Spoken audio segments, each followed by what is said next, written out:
Yes. I'm certainly going to make a point of saying this in the outro. But thank you so much for agreeing to participate here at Aaron's Opinion and coming on. I mean, it's been 7 years, and it's really interesting to be able to interview someone that I've already met a very long time ago.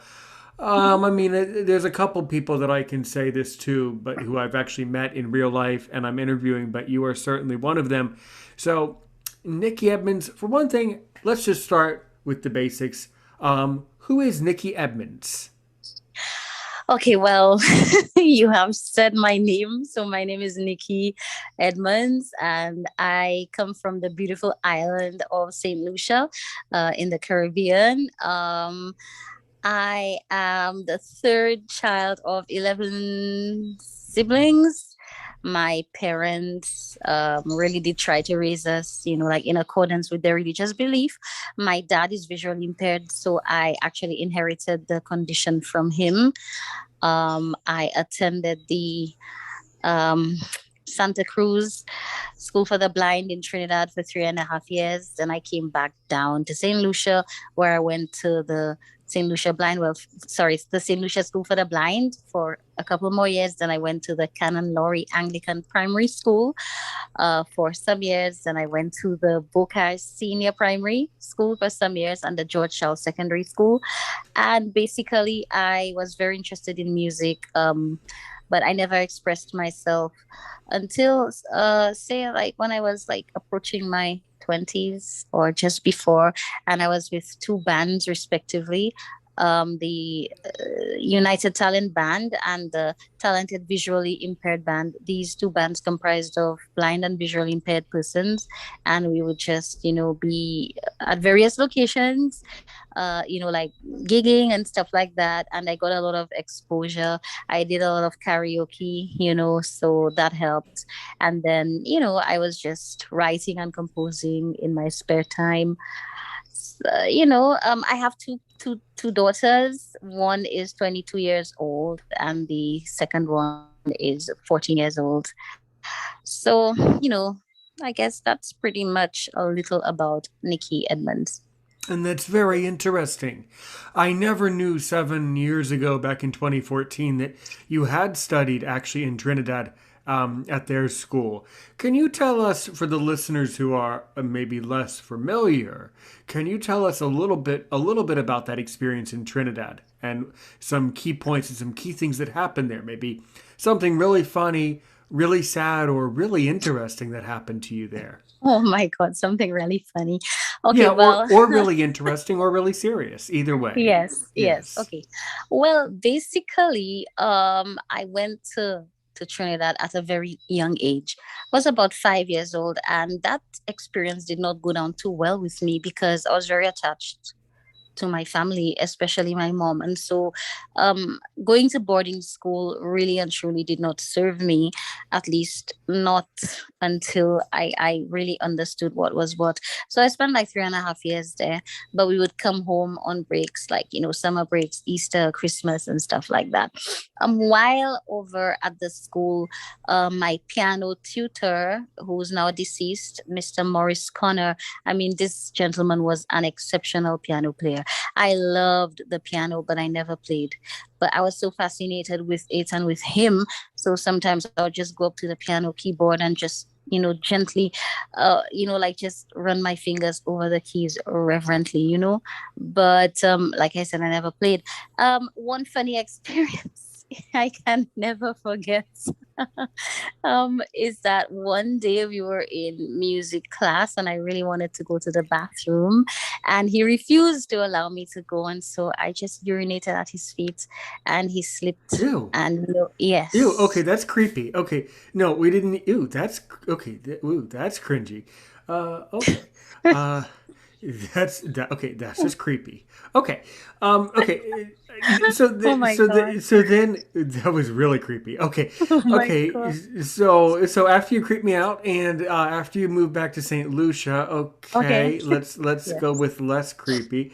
What are some things that happened at that particular, once you moved back to Lucia? Mm-hmm. Right. Well, once we got back there, to St. Lucia, what happened is a school for blind and visually impaired children had been founded, and so we were actually, like placed in there.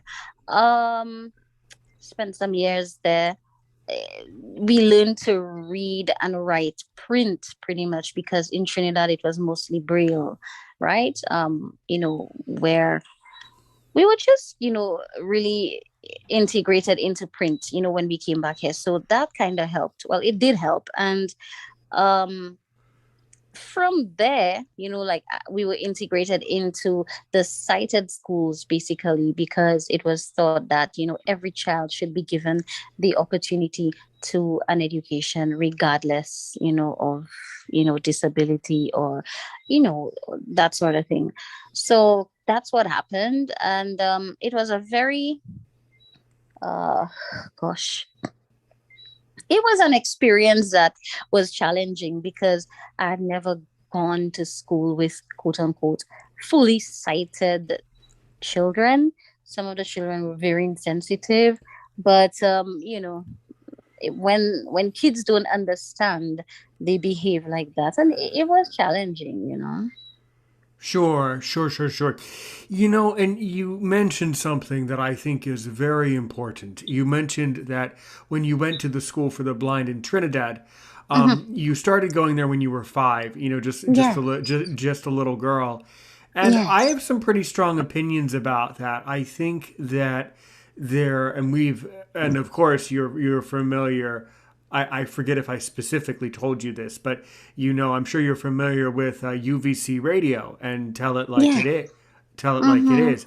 And of Mm-hmm. course, I come on their show often, not all the time, but fairly frequently. I'm on their show, and I Mm-hmm. recall that me and Mr. Wilbert have had a lot of conversations about education, and that Mm-hmm. basically what has happened in the Caribbean is that and of course there's a spectrum, but overall, education has been a challenge for all people in the Caribbean, whether you're blind or Mm-hmm. not.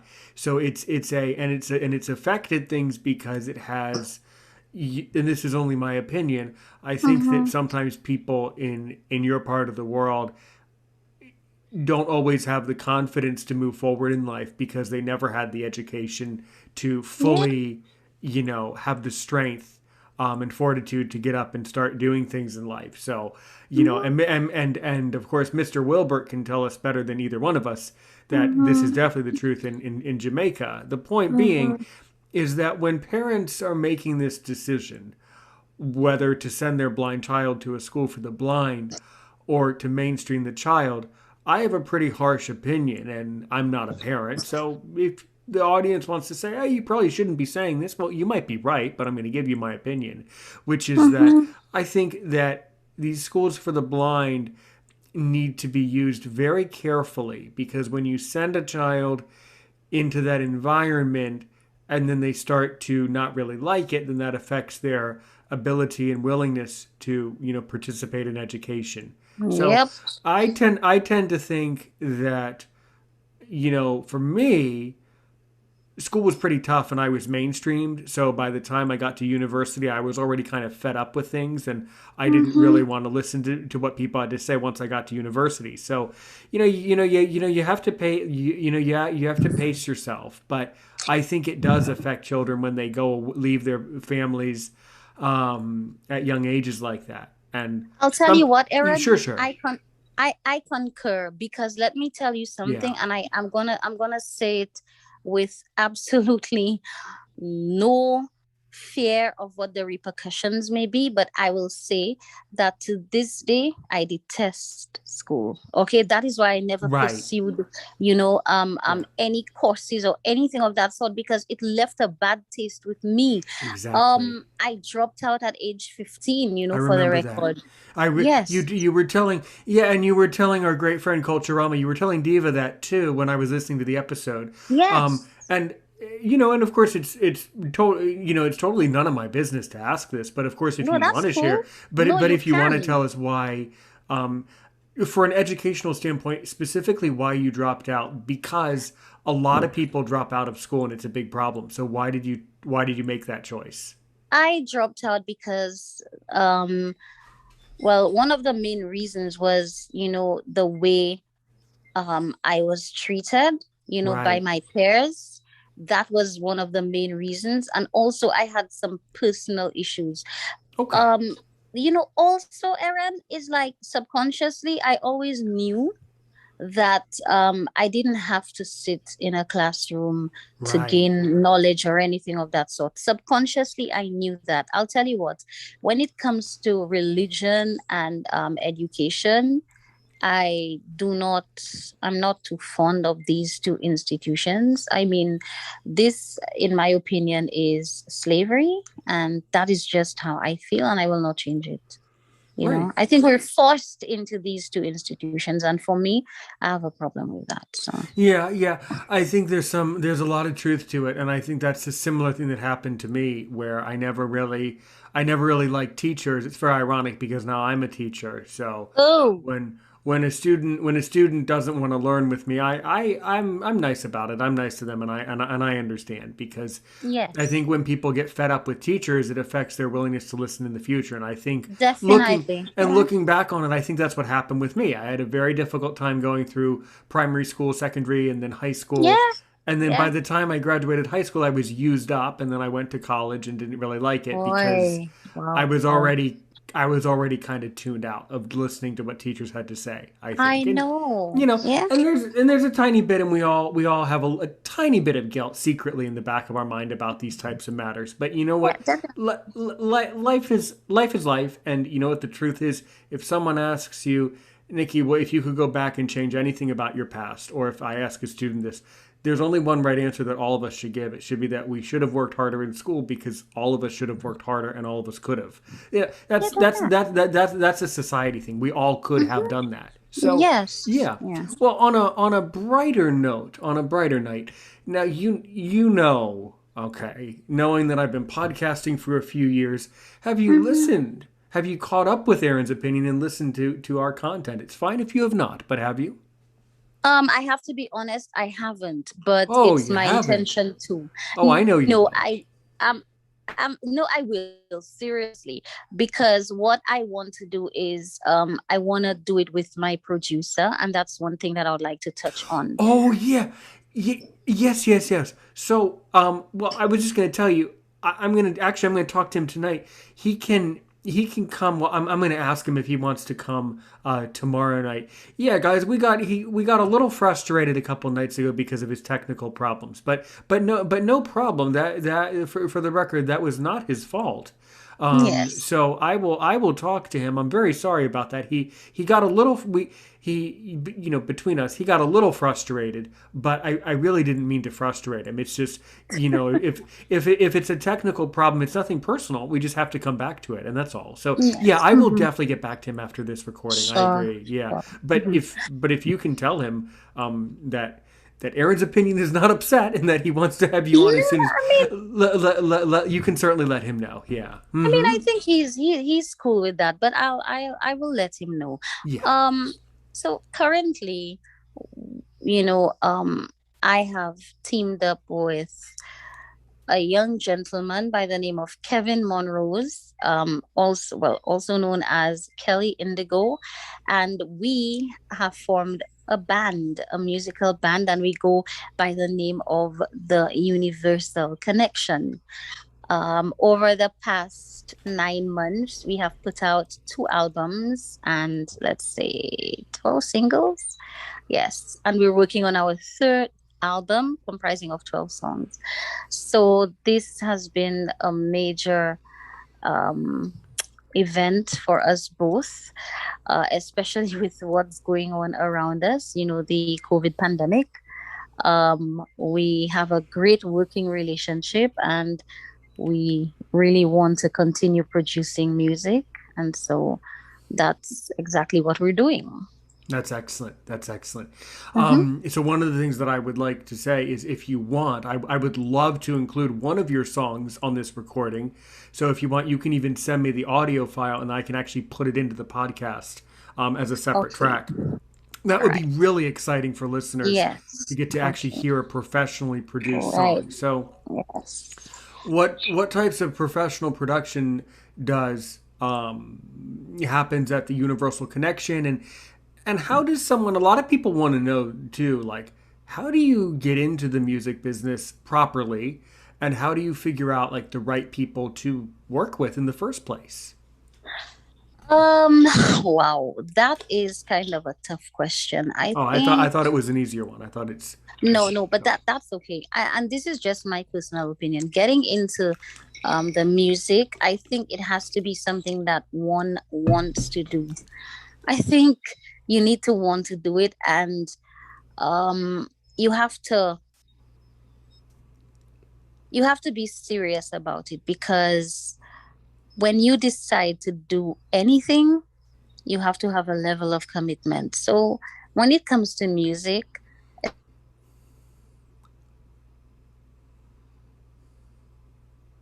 especially here in St. Lucia, radio stations don't really play a lot of the locally produced music. So what we're trying to do is to get our stuff out of St. Lucia. That too is a challenge. Um, boy, you see, we have decided to collaborate because it's like basically a gamble. I mean, we got to know each other. We got to, like feel out each other's music, and we experimented and stuff like that. So we're just actually playing it by ear. It would have been a lot easier, I think, had we a manager who was well versed, like on the line of these things. But we're just playing it by ear, going along, day by day, and hoping that at some point we will get a break. That's what's happening. Right, right. But doesn't the Universal Connection and Kelly Indigo have like a professional business, and aren't they licensed? I guess how much? It's kind of a weird question. It's kind of Next. complicated to ask it. Like for example, Mm-hmm. I don't have the equipment to do it, Right.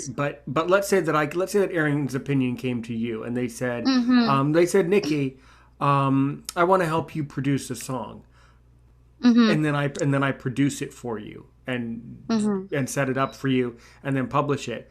But I don't have a license to do that. I'm not licensed. I don't have a business license to do Oh, you mean that. like So copyright and stuff like that? yeah, like wouldn't you need to find someone who has the right credentials to even be allowed to record you like that? That's what I'm Well, asking. what happens is, mm, my producer actually does the recording and stuff like that. He has the studio. So we actually record together. Right, but then I know that I understand, but in other words, how is his studio under St. Lucia law? How are you even like allowed to just produce and like don't you kind of need like a publication something or other Well, or yeah. basically, what's happening is we are registered with a company that's actually responsible for the rights of musicians here Okay, in St. that's Lucia. there you go. Okay, so you do need to Yeah. have a license. So Okay, there yeah, you so go. what we do is we register our songs with them, and they have like the music available to them, and they is like what they have a tracking system. So whenever music is played, it's actually registered, and then you get royalties, right? That's what happens. Mm-hmm. So that's the Yeah. first thing someone needs to do is they need Well, to basically, yeah. hmm they need to But find what we're someone trying whose affiliate is has a company like Yes. that. Yeah. Yeah, but what we're trying to do is we're trying to have a monetized channel where we can actually get revenue from the music played. Like on, say for example, YouTube, a monetized channel where you can actually, like, where people can buy the music, and an account is set up, and then they just actually deposit the monies into that account, and we in turn get it. So we're working on that. Right, right. Well, one of the first things is for me to be able to play one of your songs on this episode and then that song will get played out. So that's really important. That's really cool. Well, Really yeah, good. definitely. As soon as I'm done talking to you, I will speak with my producer and I will Mm-hmm. ask him to send you a song, and you will be able to do that. Yeah, yeah. So what is your favorite, when you sing and things like that, what is your favorite style and genre to sing? I love dance. I love dance music, dance, techno, that kind of thing. Yeah, I love that. Can you give me a little example of an original song? By the way, you know that you aren't getting out of here without singing, right? Oh my God, yes. I figured that. Um, okay, let's see. There is a song that I did on the album that was released just, let me see, sometime in July. Was it July? Yes, I think so. July, August, around there. So I really like that one. It's called I'm Addicted to You. Um, let's see. So do I sing now? Must I sing now? Sure, why not? A little bit. Why Okay. not? Okay. It's an addiction that I can't break. You gotta help me for my own sake. The more I get it, the more I want. So come here, baby, let's get it on. Oh, okay, very nice. I try to hold back, but it's too late. The more you give me, the more I crave. Your love for me is worth everything. I can't do without the high you give. Yep. Oh, that's lovely. That's lovely. And then, how would you describe the instrumentals behind that? Oh, well, yeah, I mean, we did an arpeggiator, we did some drums, we did some piano, a bit of synth strings, like synth leads, the bass, that kind of thing. So it's really a nice song. I think, well, since since I did that one, I will have my producer actually send you that one so you could run through the podcast. Excellent, excellent. Yes.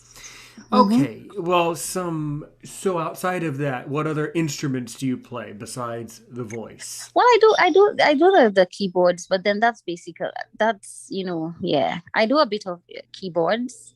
A lot of the instrumentation on our tracks, I actually, played them. And my producer does guitar. He plays bass. He does a bit of keyboard. He does the ukulele, a bit of the banjo. He's really versatile. So it's really great to have somebody like that working in close partnership with.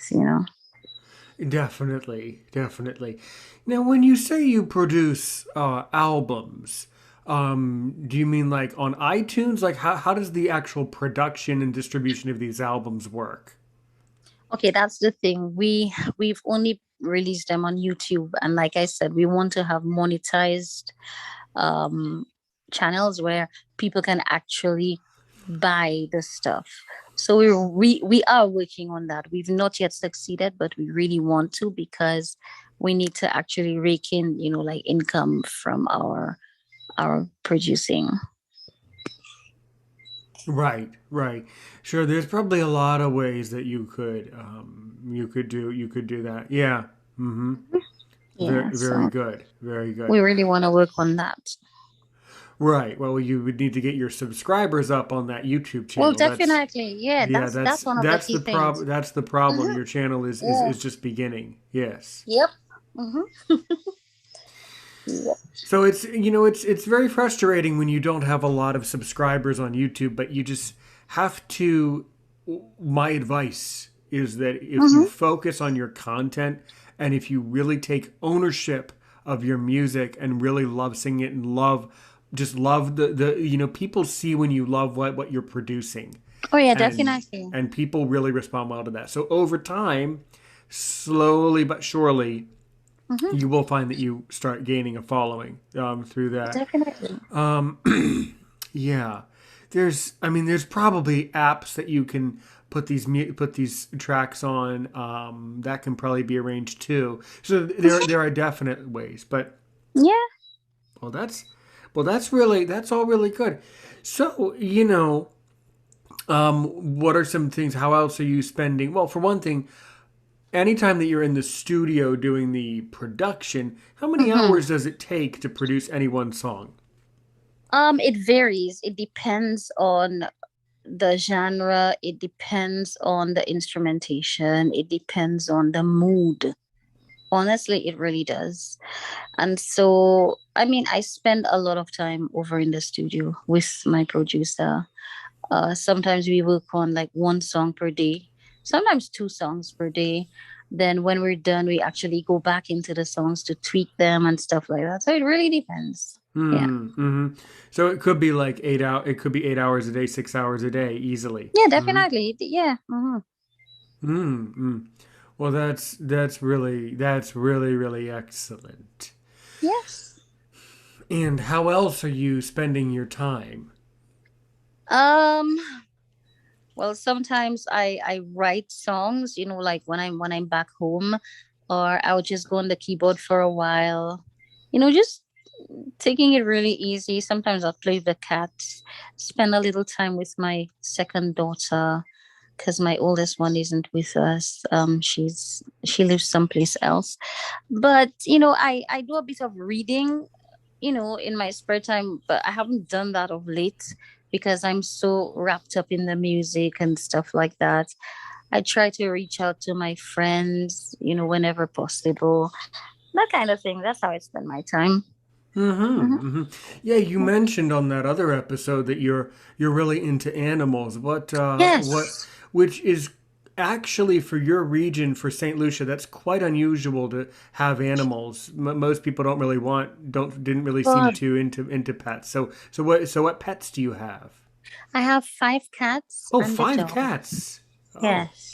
Well, Yes. as a matter of fact, um um the the sad thing that I mentioned on the WhatsApp, I don't talk about it on the air. But outside of all of that, I will tell you that my parents have suggested that someday when I have my own place to live, I should get a cat. So what can Yes, you I t- think that would be good. well, that's exactly what everybody else is saying. Yeah. So you must really think that cats are great for blind people. What is it I about cats that are so good? yes. And considering you have five, what are some interesting things you can tell me? They have their own personality, and when you get to learn them, they are remarkable animals. They're very affectionate, and this is my personal experience. They can be unpredictable, however, they're really fascinating, and they're very playful. They honestly, I think that cats are very special animals. There's something high about them. I don't know for other people, but when I'm Oh, around them, when I'm around them, I feel joy. I feel utmost joy. That's where I feel the most joy, being around cats. that's so good, Nikki. Yep. Well, that's really inspirational for me to have one of my own. Then that's so good to know. Yes. And Yes. I hope you do. specifically, Mhm. that's so sweet, Nikki. Now Yes. specifically, what breed of cats do you have? Do you know what their breeds are and where they came from? That's the thing. I don't know. All I can tell you is I have five cats. And I had, well, they actually came from cats that gave birth to them prior to, but they have passed on. But those I have are here now, One, so. so it sounds like you basically adopted kittens, right? Um, Not really, Well, basically, there was one that I actually adopted. I was going to a meeting and I found her and I took her home. That was in 2012. She has passed on, but she actually left one of the cats and it's grown now. Um, I we have a our home has a tendency to attract cats, and I really believe that it's because of the energy that they feel coming from me. Seriously. And my older daughter, I mean, this girl loves cats more than, I don't know, life itself. She loves them. She loves them. And so they, you know, cats would just gravitate towards our home. And there were two of them that really, I mean, these cats, they were just exceptional, but they've gone Yeah, now. that's tough. Yeah, they've gone. Yeah, Yes. that's hard. That's hard. I hate But I when mean, I they was, die, you know. yeah, yeah. We'll see, and that's the thing because my dream pet is a parrot, is a bird, and one I've of the, seen that. oh, you've seen it? Yes. Isn't that the one that you actually have on your profile picture? Um, you know what's really weird about that? You're right, I do on WhatsApp, but um, this is kind of cringy. But for some reason, I thought you were totally blind. No, no, no, no, no. I'm visually impaired.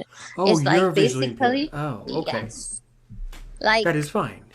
I mean, I'm legally blind, but I Right. have some vision. Yes. Okay. Yes, you're right. In fact, and now on the podcast avatar is a picture of me in my red shirt here, but but yes, you're right. You're right. So yeah, one of the concerns that my family has about birds is that they live forever. You know, so that's very magical. Oh, oh my God. But isn't that supposed to be a good thing? Don't you think it's kind of good if you're getting a pet and you know it'll never die? Well, yes, but that's what I'm saying. I guess. Yeah. Yeah. So that's the magical thing. Yeah, cats and dogs only live about 13, 14, 15, So 16 years. sad. Yeah, so You sad. know, I wish they that's a never died. well, it's a relatively short life when you think about it in comparison. Oh, But then again, yeah. a friend of mine had a cat who lived to be like 21 or 22, which Oh is my God. Wow. it's just unheard of. Yeah. Mm-hmm. Yeah. Jeez. That must have been a special cat. Yeah, it was, and she loved it a lot. So But yes. I have one and he is very wild, but I still play with him. I mean, when I touch him, he growls literally. And I'm more motivated to pet him Mm, when he does that. I And see. people say to me, be careful lest he bites me. And I'm like, no, he wouldn't bite. No. So what? But what? Well, like, what color are your cats though? Like, how would you Oh, okay. describe them? I have one that's multicolored. I have one that's actually gray, like spotted with black. I have Oh, one, yes, I have one that's she's white and she has a little brown, a little gray, a little tinge of yellow. And I have one that's black and white. There's another one that's, oh my God. There's the, let me see. So that's one, two, three, four, five. Yes. Basically, and there's another one that's actually, she has like yellow and a bit of brown and gray kind of and black. So it's like a mixture. Yeah. I see. I see. Mhm. Yeah, when I was living in Lucia with the volunteering, no, I mean, a couple people had cats around, but I didn't really notice that there were that many cats. But yeah, how easy is it to have a cat and to find a cat in St. Lucia? I think if you look well enough, it's quite easy because a lot of times people have kittens and they want to give them away I and they see. don't know what to do with them. I mean, I remember in 2017, I took my dog to be fixed because there was a free veterinary clinic going on. And I was amazed to see the amount of people who came. There were people with cats and dogs, a lot of people. And I was like, wow, solutions are changing because they actually take more interest in their pets than I knew they did before. So that was a really good thing to see. And it really warmed my heart, you Oh, know. well, that's really good. That's really Hmm. good. So it Hmm. sounds like your cats are very colorful. They have beautiful fur and a lot of color, Yes, they are. personality. Oh, well, Hmm. that's so good. That's so good. Yep, and I hope you get one in the not too distant future. Okay. Okay, we you know what? You know, Yes. we have that on the recording. My mother in Good. particular will love that. Will love that. You're Nice. very pro cat. I haven't met too Good. many people who are Mhm. pro cat, but you're pro cat. I totally Yes. see. She also Yeah. it's very interesting too because my mother and brother are allergic or say they are. So Oh, she was my mother was doing some research about it. She says that if you get a cat that is white, female, and long furred, that you will be less allergic. So really? I Yeah, yeah. I don't know. There's some science behind it about specifically what Oh, cats that's people are allergic. amazing. Yeah, Oh, yeah. But of course, you aren't well, allergic, so. not at all. I mean, even if I were, I would still, I would beat the allergies because I think not having at least one cat around is bad. Yeah. Well, I see. Well, I see. Well, that's so good. Well, that's adorable. So okay, so that's wonderful. So you hang out with your cats, Oh yeah. and what are some things that you've been reading these days? Mm-hmm. I haven't read in a little while, but the last book I was reading was really interesting. Can't remember the name of it right now, but it was about a lady who actually had to marry a guy because she had to break a family curse, you know? So it was really interesting. I think the person's imagination was really good. Yeah, something of that sort. I see. I see. So what has Yeah. been going on these days in Saint Lucia? Mm-hmm. Well, like the rest of the world, well, the pandemic is really wreaking havoc. I try my best not to pay too much attention to it for my own sanity. I have my own views about this entire topic, Mm-hmm. but everyone is trying to cope the best way they know how regarding what's going on around worldwide. So pretty much the same, you know, everybody's just grappling with various issues and stuff, trying to stay afloat. That's more like it, you know. Yeah. Right. Right. Mm-hmm. Mm-hmm. Yeah. Yep. Yeah, it's been very frustrating. So since Mm-hmm. since you met me in person, Mm-hmm. I've since graduated college and then I got into the podcast circuit. So Mm-hmm. and I teach all day and then podcast when I'm not teaching. So that's how I spend my time. But yeah, I Okay. think a lot of people have really been overwhelmed by the whole situation. Yeah. Mm-hmm. Mm-hmm. Um, Nikki, you have a lot of interesting things to say. You really like, the production of podcasts. So when are you going to start your own podcast? Really and truly, I have thought about it, but I don't know when. I think it Mm-hmm. would be really interesting to do that. Mm-hmm. But with the music taking, main stage, I'm really not sure how I'm gonna work around that. But it's something to look at. I wouldn't mind doing that at all. I see. I see. Mm-hmm. Yes. Mm-hmm. So Mm-hmm. let's see how that's gonna turn out, you know. Yeah, I think you could easily turn your life experiences into a podcast, and that would be another way for you to produce your songs and get your music out there. Yeah, well, that's an option, you know. That is an Mm-hmm. option. Mm-hmm. Yes. Well, so let me ask you this question, a very interesting way. Mm-hmm. So, were you surprised when I contacted you, by the way? Very much, yes, I was because just a few days prior to you reaching out to Kelly Indigo, I told him about and when you were in St. Lucian, I told him about our friend, your pet dog, and so when I heard that he actually got a message from you, I was elated. I was like, That's wow, this weird. is no That's really weird. coincidence. That's really weird. Yeah, I Yeah. honestly, I mean, I was like, what? I was just so taken up with everything. I was like, wow, this is no coincidence. Yeah.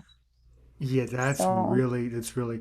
So I'm sure you have a lot of questions for me. What are your questions that you want to be able to ask me? I love letting guests ask a lot of questions. We've covered a lot, and I think yeah. you'll really get a lot out of this. So what do you want to know?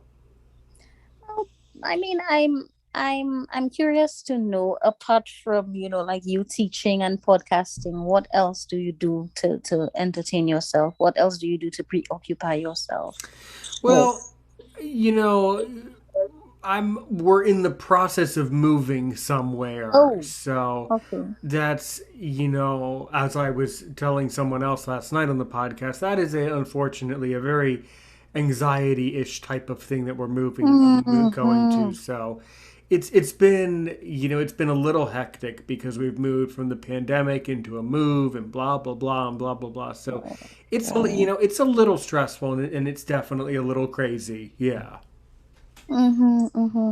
And have you managed to get another dog? That's one of my questions. Right, right. I have not because I feel that now, I don't have the need for a guide dog.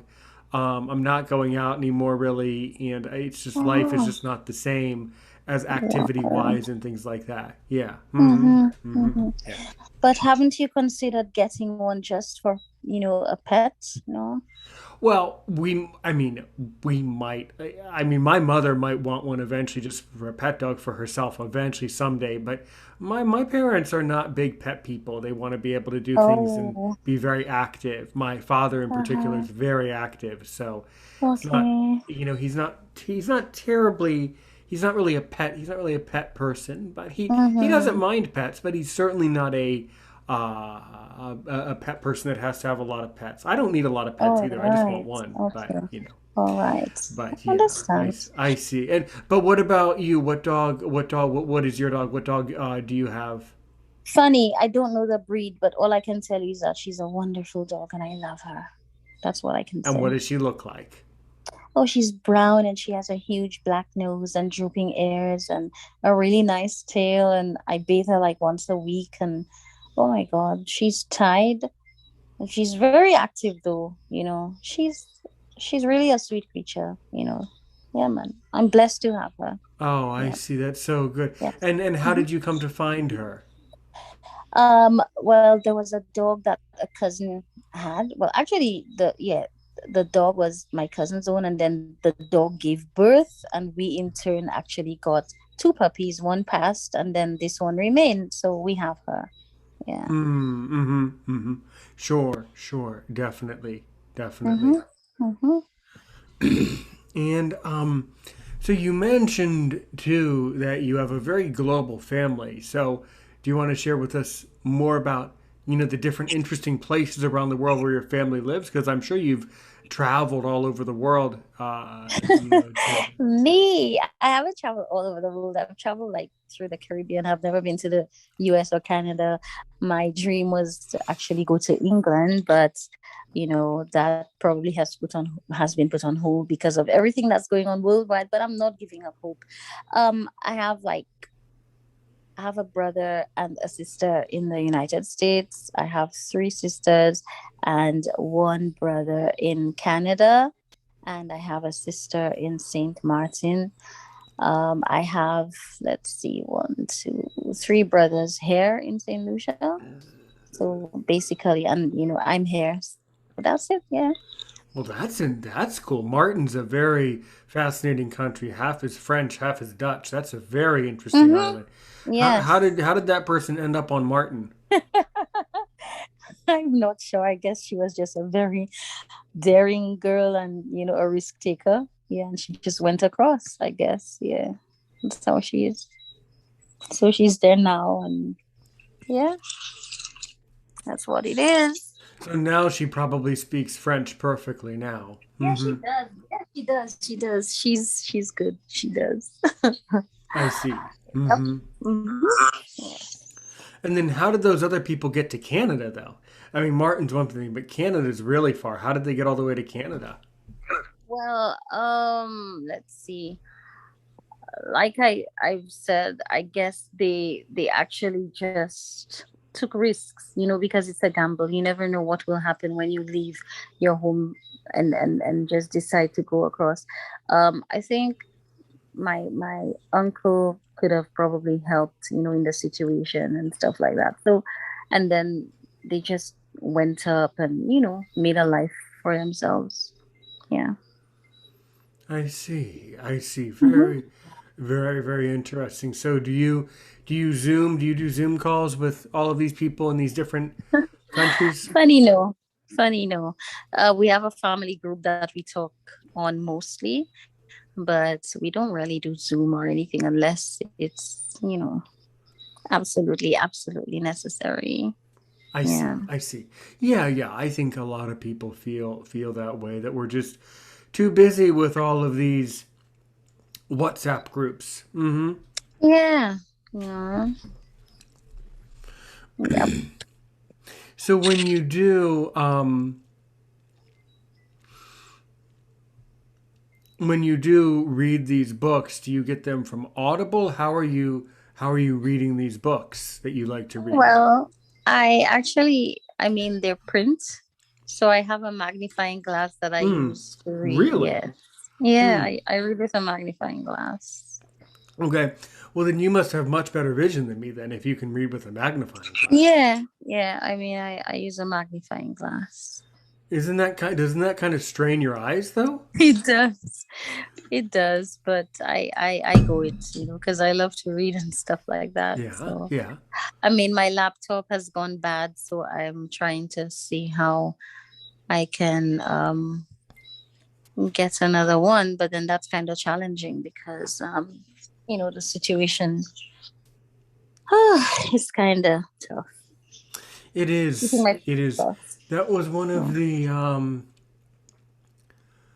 yeah, there's a lot of people who want to start programs where I had someone on. I was talking to the person just, well, I don't know when. Well, the episode does. Of course, this episode will come out in February. So just because you're listening to it in February, it doesn't mean that I recorded it. The days aren't quite matching up. But when I was speaking to someone just this week when I was doing the recordings, and they're someone here on the state side, and they too want to set up an organization that would be able to provide blind people with the necessary technology that they need. That's one of the biggest barriers now Yep. is the access to usable technology. Hmm. But I just try to make do with what's available, and that's the best we can do. Sure, sure. Yep. Um, and and what has been going on at Blind Welfare Association? What has become of the various characters of Blind Welfare Association?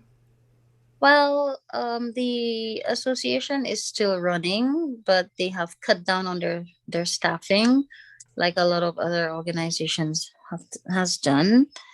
Um, Basically, it's running on a very um, small staff. Um, I'm not really sure what the numbers are, but I can tell you that the amount of persons has been cut down. That I know. Hmm. I mean, I as you know, I was an employee of the association, but in 2017, no, sorry, 2018, um we were actually sent home. A couple, well, some of the staff members were actually sent home. Yeah.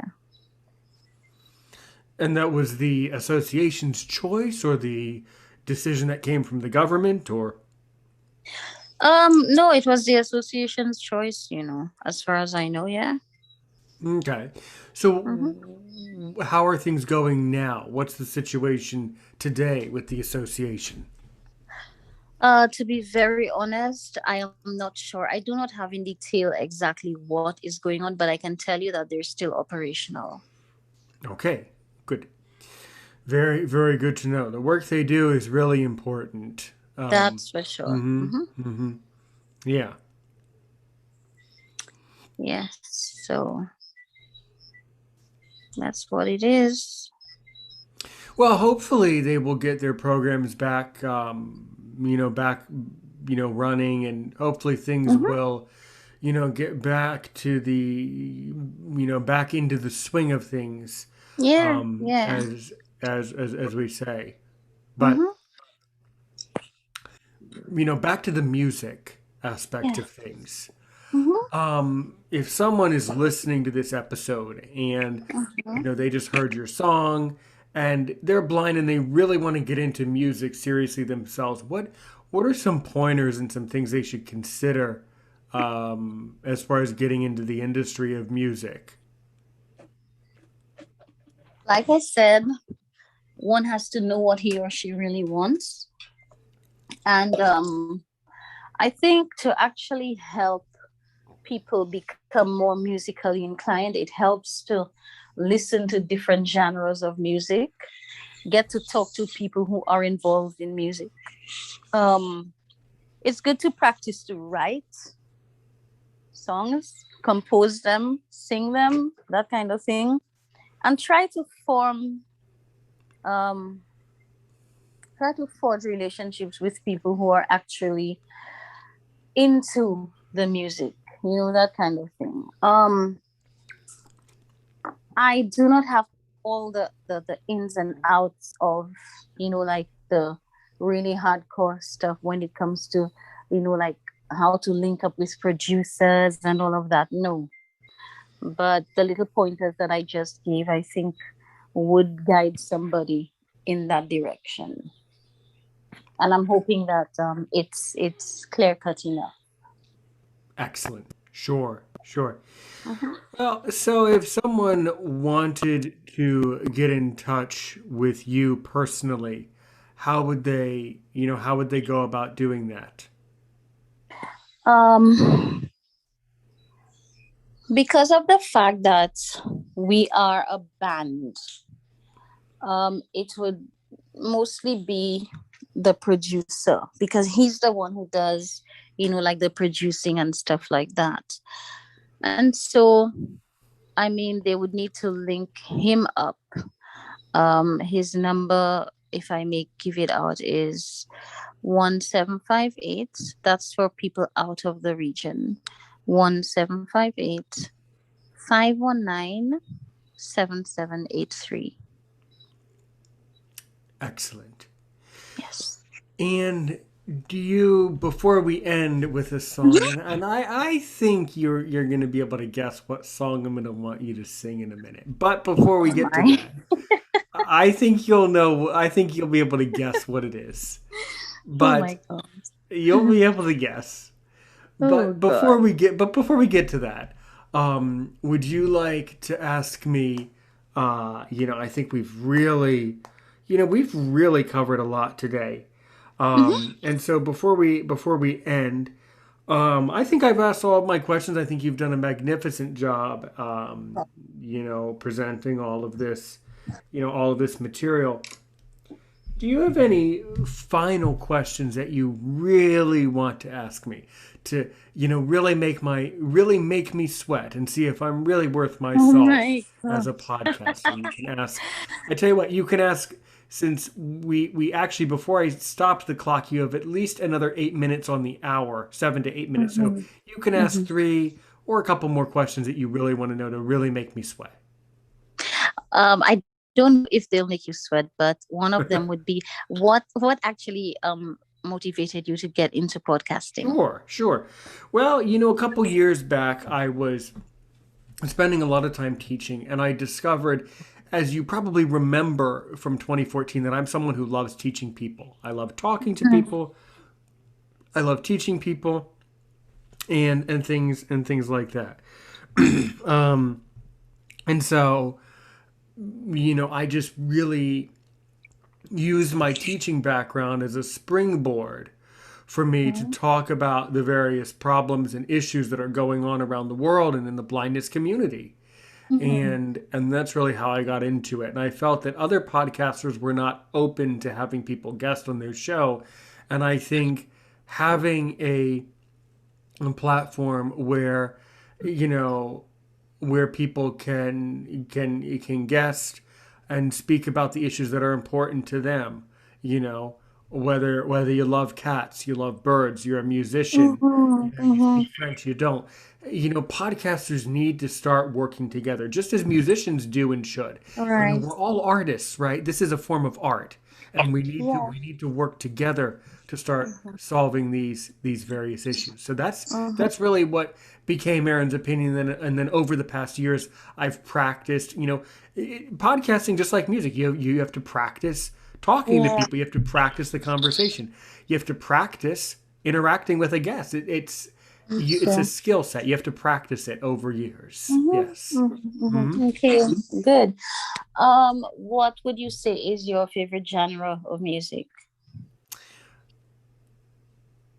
I love I love hearing someone sing with your beautiful Lucian accent, or your Oh my Caribbean way God. of singing. I love the music of your region. Um, it's a little weird for me to say it, but of course I love reggae. I Woo, love. nice. Yes, and what about you, by the way?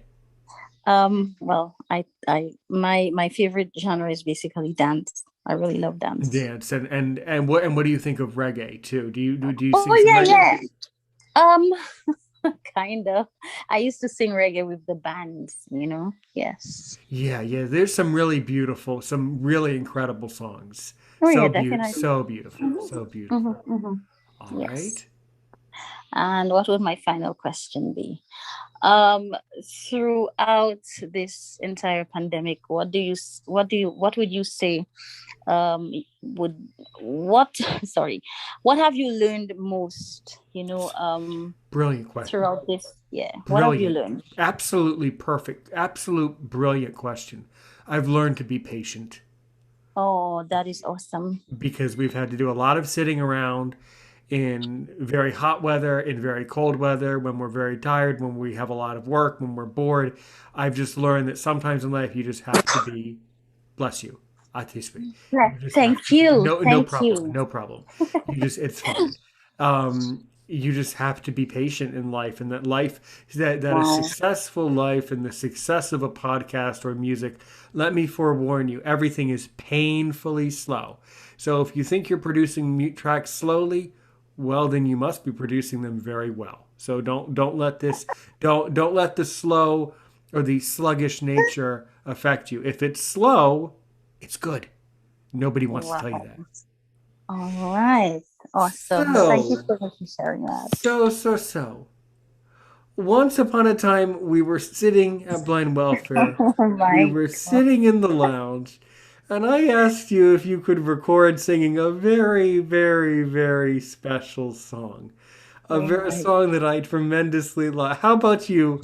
How about I say, thanks so much, Nikki Edmonds. And why don't you leave this episode with a couple verses or however many verses you want to do of that wonderful national anthem that I love so much. Oh You knew my that was coming. goodness. Starting with Yes, the sons and definitely. daughters. Yes. Oh Hmm. my goodness. And you remember the opening words. Of That's course I that's do. so awesome. Wow. Okay. Sons and daughters of Saint Lucia, love the land that gave us birth, land of beaches, hills, and valleys, fairest isle of all the earth. Wheresoever you may roam, love, oh love, our island home. Gone the time when nations battled for this Helen of the West. Gone the days when strife and discord dim her children's toil and rest. Dawns at last a brighter day, stretches out a glad new way. May the good Lord bless our island, gather sons from woe and harm. May our people live united, strong in soul and strong in arm.